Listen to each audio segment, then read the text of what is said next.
So, as Paul mentioned last night, half the community is gone on the camping Yosemite trip. The rest of us kind of maintaining the home fort here. And one of the things that he opened his talk with last night, which I found quite nice, was just his reference to the breath and enjoying the breath, making friends with the breathing, because so often we can see it as our something we have to conquer, something we have to put into line, or something we have to pay very close attention to through force, and just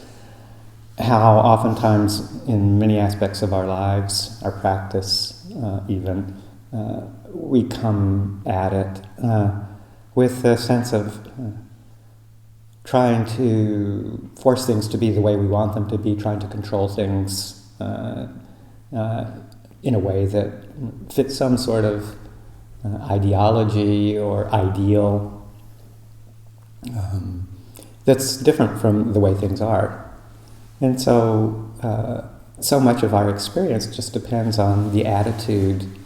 with how we hold things.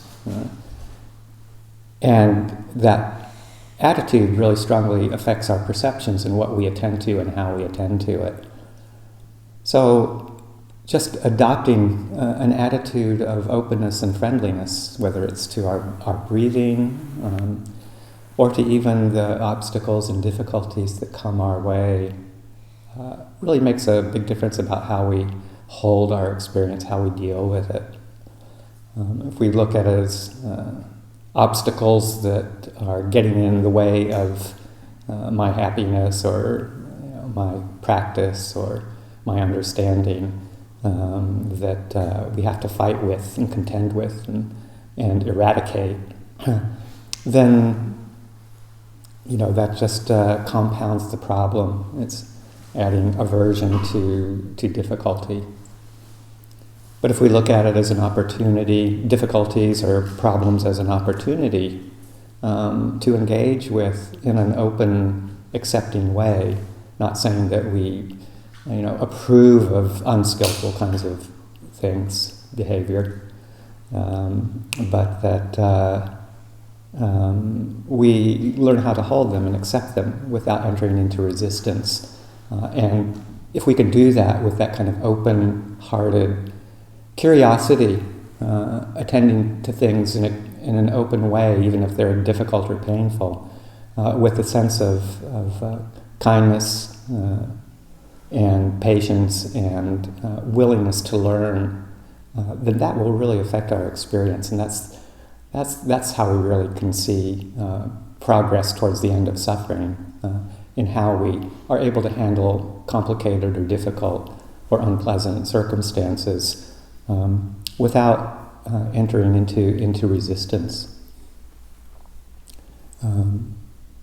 That's so much of our daily, day-to-day, in-the-moment kind of practice is being with those moods and difficulties or problems or issues as they arise, and relaxing, softening, and opening, and to say, okay, well, how can I hold this in a way that will be beneficial? Maybe I can learn something and maybe not blindly react by moving into resistance, which will lead to suffering, to the suffering that we don't need to have, the second arrow